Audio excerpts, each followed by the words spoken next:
What's going on, guys? Here with another unboxing, and this one is a big one, probably one of the biggest ones I've had on my YouTube channel so far. As you can tell by the title, it is the Omega Seamaster 300 No Time to Die edition. I've had my eye on this guy for a long time and was able to make it happen kind of right before they became pretty hard to find. Sorry, my camera's gonna change kind of colors because I've got natural lighting going on in the windows. So let's check out the unboxing for this guy. So you've got a standard cardboard box with another box inside, an Omega box. Let's move this to the side. And pretty basic, nice black box. And the reason why this one looks different than the others is because of that. It's got a beautiful canvas pouch inside, and the only thing else inside the box is the hang tag, lots of tissue paper, and the manual. And I paid $9,200 for this. That's the MSRP. I've seen them going used for more now, and the price seems to continue to climb. Especially the one on the titanium mesh bracelet, which is the one that I chose. They also have it on the NATO strap, the striped NATO strap that's also in the movie, I believe. So let's open this up and take a look. And this is super nice canvas and leather straps. This is made by a company that I think made some of the clothes for Daniel Craig in the film. I'm sorry, I can't remember what the name of the company is, but they do obviously really, really good work. And this is how the watch comes to you, obviously with all the tags and stuff taken off. Beautiful piece. So let's take this guy out and have a closer look. Set this to the side. And there it is, guys.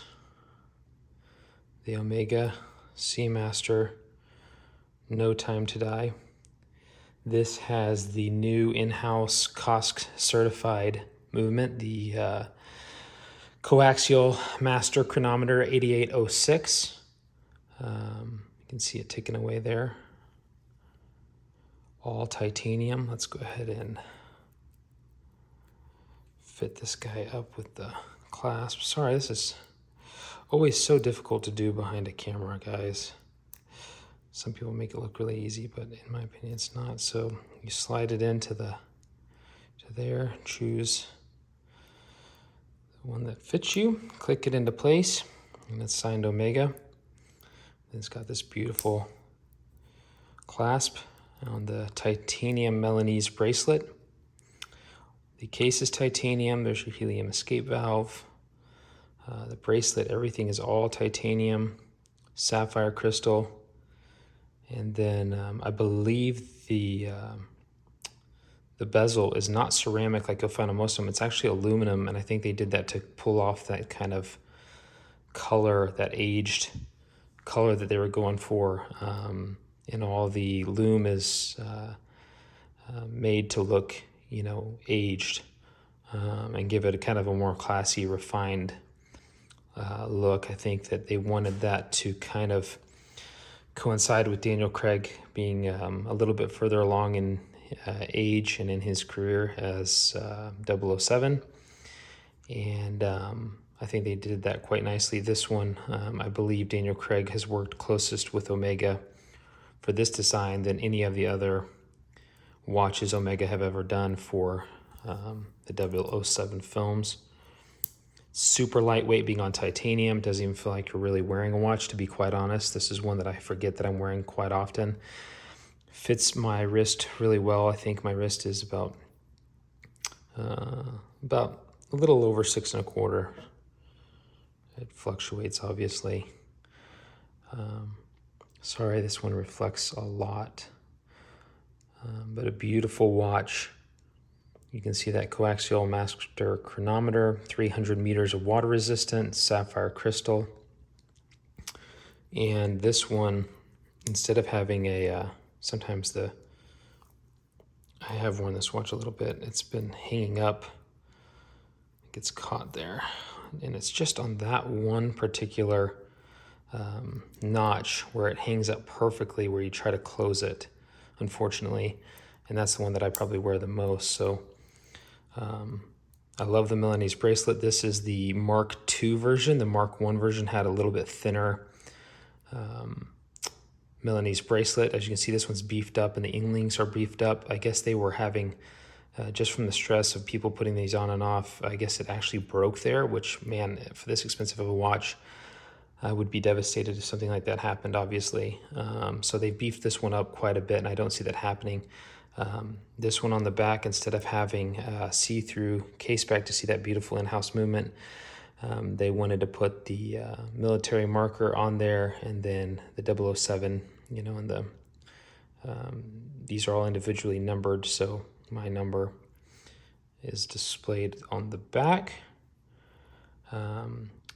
Slight domed sapphire crystal, not quite flat, so definitely want to watch out on walking through doors and things like that.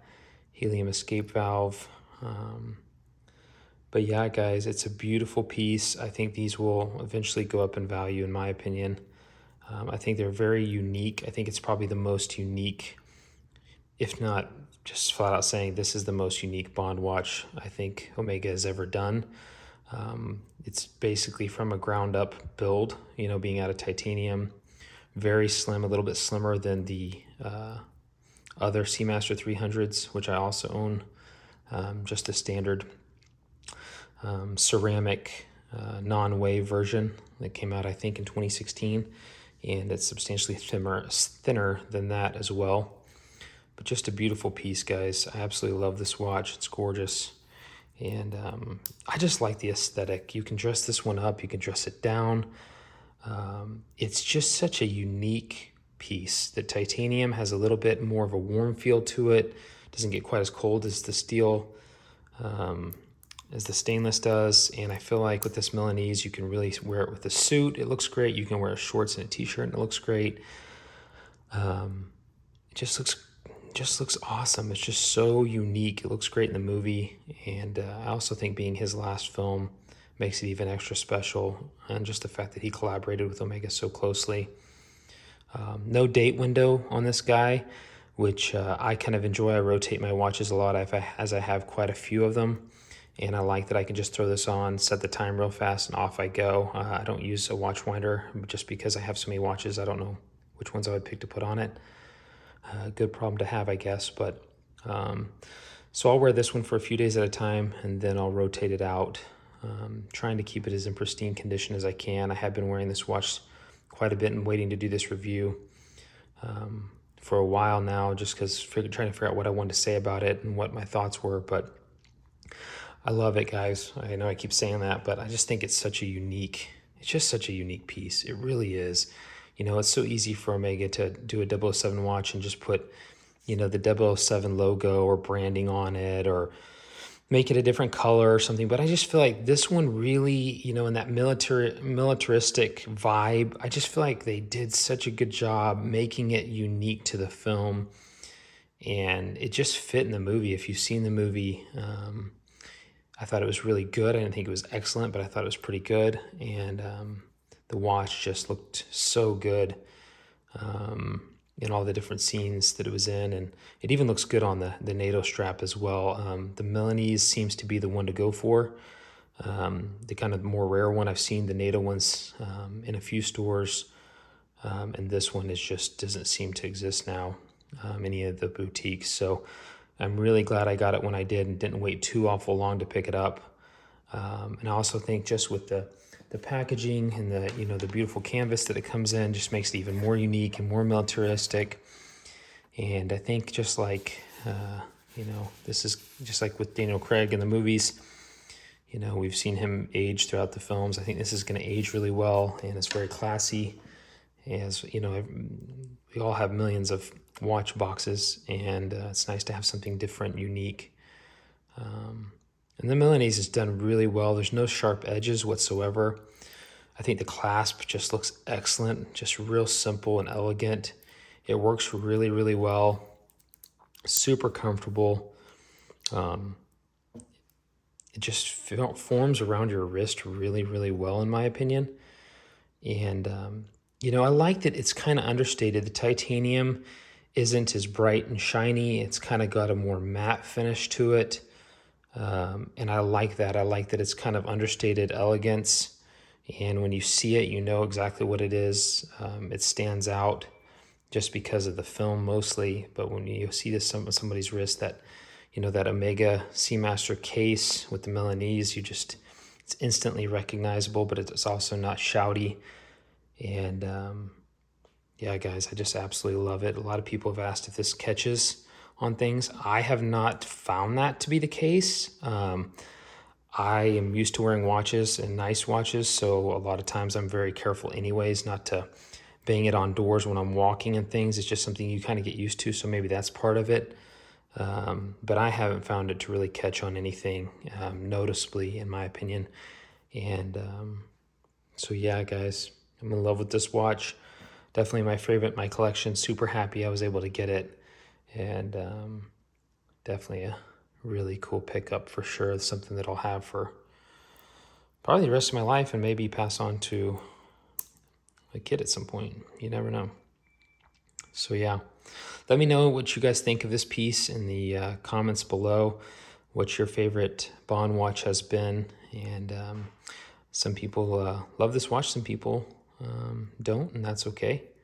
But let me know what you guys think. I appreciate you all watching, and I've got lots more unboxings and watch unboxings and things to come. So I will catch you guys in the next video, and yeah, thanks for watching. Peace.